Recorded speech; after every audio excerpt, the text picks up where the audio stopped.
Bonjour mesdames, bonjour messieurs, bienvenue ici au ministère de l'Environnement. Et au nom du CGEDD, j'ai le plaisir de vous souhaiter deux très bons jours. Ouvrir un colloque de 2 jours qui rassemble des scientifiques, des juristes, des gestionnaires autour de la notion de nuisible me paraissait un pari assez fou. Pourtant, on a essayé de m'attirer avec une couverture plaisante, avec des photos d'animaux, de végétaux qui illustraient bien l'énoncé qui a été trouvé. Sale bête, mauvaise herbe. Certes, le terme de nuisible n'apparaît plus dans notre législation depuis la publication de la loi pour la reconquête de la biodiversité, de la nature et des paysages, qui est parue au JO du 9 août 2016. Mais, comme on se situe dans un des travaux du comité d'histoire, il est assez naturel que vous continuiez à utiliser ce terme dans vos débats. La notion de nuisible est peut-être d'ailleurs des notions assez voisines. Ces 2 journées de colloques sont le produit d'un travail collectif qui, si j'en crois le nombre de logos présents sur la brochure de présentation, a associé une dizaine de partenaires. Le mérite de l'initiative incombe à l'Association pour la protection de la nature et de l'environnement, présidée avec un grand dynamisme par Henri Jaffeux, que je salue. Nous avons eu l'occasion jadis de nous bagarrer dans quelques réunions avec les services de terrain. Lui, c'était l'administration centrale, moi, c'était de l'Afreux qui était confronté au problème. Et notamment à l'un des administrateurs de cette association, M. Rémi Luglia, chercheur associé de l'Université de Caen, ville que j'ai finalement pas mal pratiquée du point de vue professionnel. J'y ai fait 2 stages de plus de 6 ans. Chacun. Et donc, j'aurais des histoires à raconter à ce sujet. C'est lui qui a notamment piloté l'appel à communication auquel ont répondu les chercheurs que vous allez écouter jusqu'à demain soir.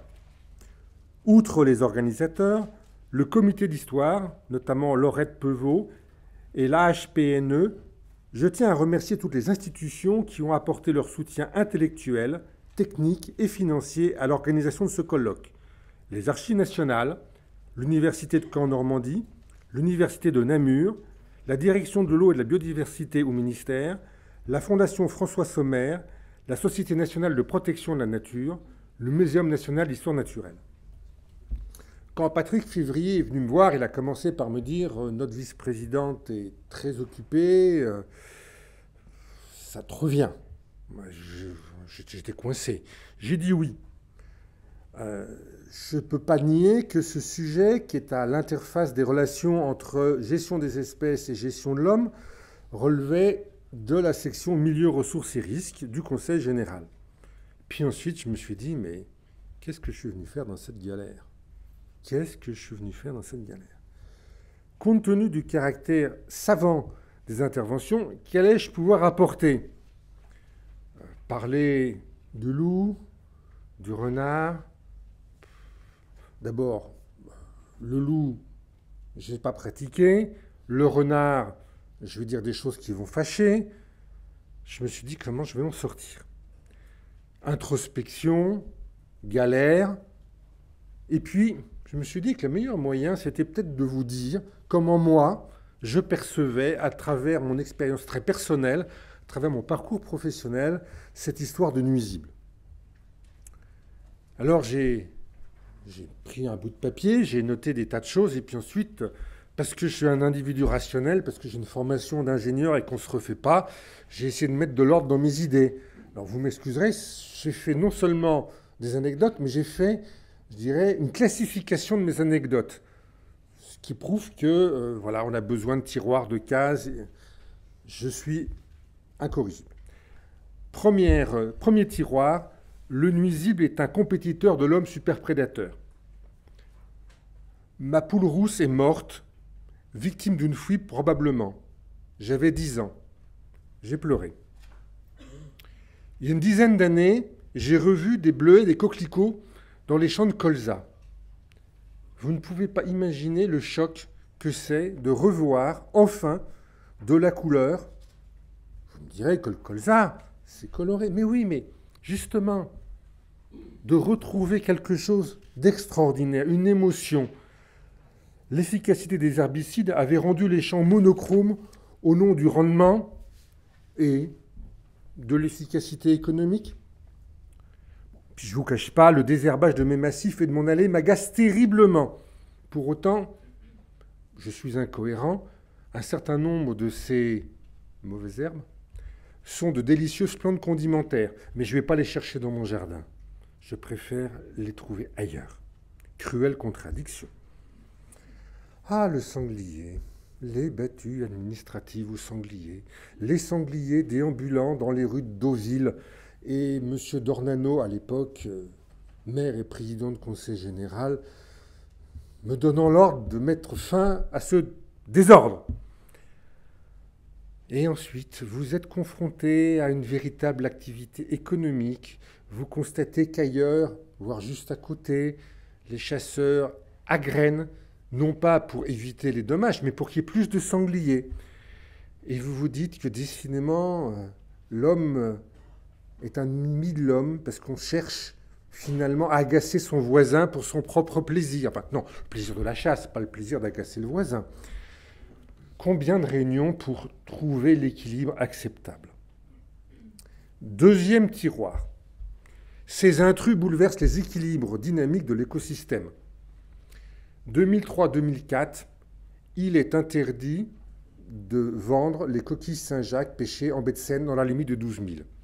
Déjà, les perfides pêcheurs d'Albion, au lait des 12 000, pêchaient et vendaient à la conserverie. Nous mangeons les coquilles fraîches. Eux ont un goût un petit peu différent de nous, c'est pour ça qu'ils sont partis. Cette fichue saleté, c'était une toxine, neurotoxine, liée à une diatomée, Pseudonychia, amenée probablement dans les eaux de ballast de navires se rendant sur le port du Havre. J'en ai passé des semaines à essayer de comprendre, essayer d'apporter la touche d'environnement dans un problème économique pour essayer que cette crise puisse être gérée à moyen ou long terme. La commune de Gien, en 2003, voulait refaire une partie de son pavage. Appel d'offres, la meilleure offre est d'une entreprise qui importe des pierres sciées de Chine. Elle les reçoit sur des palettes. Elle pose les pierres. Un an plus tard, des arbres commencent à mourir. On trouve un capricorne, un insecte, le capricorne asiatique, dans les arbres. Et d'un seul coup, on se rend compte que finalement, le fameux appel d'offres a fait deux victimes, les arbres et la commune. L'économie faite sur quelques centaines de pierres sciées est largement inférieure au coût d'abattage et de rénovation qui, aujourd'hui, ne cesse de s'étendre dans ce petit coin du département du Loiret. Mais rassurez-vous, l'OMC n'a pas été saisi. Souvenir très personnel. J'ai connu la pêche à pied sur les côtes normandes à 8-10 ans. Pousser le pousseux, c'était déjà difficile. Mais le jour où on a amené de l'huître japonaise, eh bien, on a non seulement amené l'huître, ce qui en soi n'était pas une mauvaise chose, j'aime les huîtres, mais on a ramené aussi une algue. Et je peux vous garantir que pousser le pousseux aujourd'hui, c'est se coltiner des dizaines de kilos de ces fichues algues filamenteuses qui vous condamnent à l'hôpital précoce. Autre souci, la renouée du Japon. J'ai longtemps eu une contradiction quand j'étais directeur de la DIREN Basse-Normandie. Il y avait dans le hall d'entrée une composition avec des tiges de renouée du Japon. Ça avait un peu d'allure, mais bon sang de bonsoir. Qu'est-ce que j'en avais marre de couper les renouées du Japon pour accéder aux stations hydrométriques le long de la rivière. Et je ne vous parle pas de la Jussie. Je ne vous parle pas non plus de la graphiose de l'orme. J'ai connu la mort du bocage du Bessin liée à la prolifération de ce petit champignon. Donc les nuisibles peuvent parfois être extrêmement petits. L'homme est un animal, mais vous voyez que même une partie du végétal s'en occupe. Troisième tiroir, les nuisibles perturbateurs de mon quotidien. Aidés par le réchauffement climatique, certaines espèces progressent vers le nord de la France et handicapent mes enfants allergiques. J'ai un ennemi particulièrement visé, la processionnaire du pain. J'ai de la chance. Pour l'instant, je n'ai pas de problème avec l'armoise. Il y a aussi une maladie dans ce pays qui est la décoration, les jardins, etc. Je rappelle que la jussie est une plante importée d'Amérique du Sud pour faire de l'ornementation à Montpellier. Je ne sais pas où elle s'arrête. L'aquariophilie est en train de nous donner une nouvelle peste d'eau avec des microscopiques boutures qui, en 3 ans, envahissent les mares et en font un machin glauque et sans vie. Je ne parle pas de l'écrevisse de Louisiane et des efforts pour essayer de l'éradiquer de la Brenne dans mon poste précédent. Ah, et puis le lapin.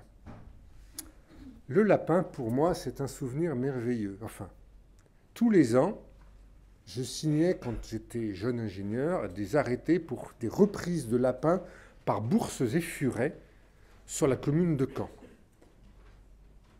Je signais benoîtement, on me disait que c'était automatique. Et puis un jour, j'ai posé la question qu'il ne fallait pas. Je dis, mais pourquoi?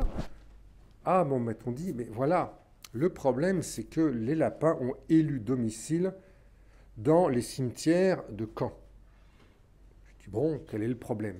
Oui, mais non seulement ils ont élu dans le cimetière, mais ils ont élu domicile dans les tombes du cimetière.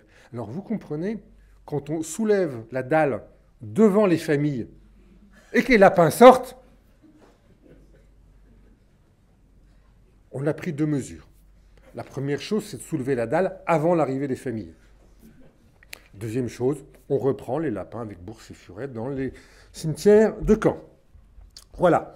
Voilà quelques souvenirs, quelques anecdotes autour des nuisibles.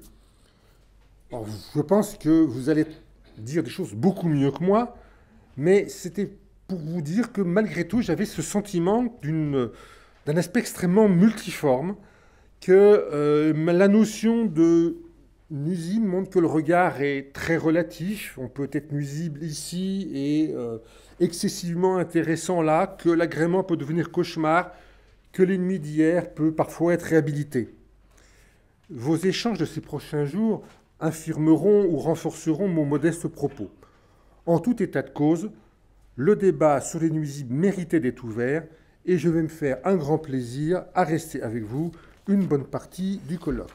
Je vous souhaite une excellente séance à tous et à toutes et vous allez rentrer dans les choses plus sérieuses que mes propos liminaires. Bonne journée.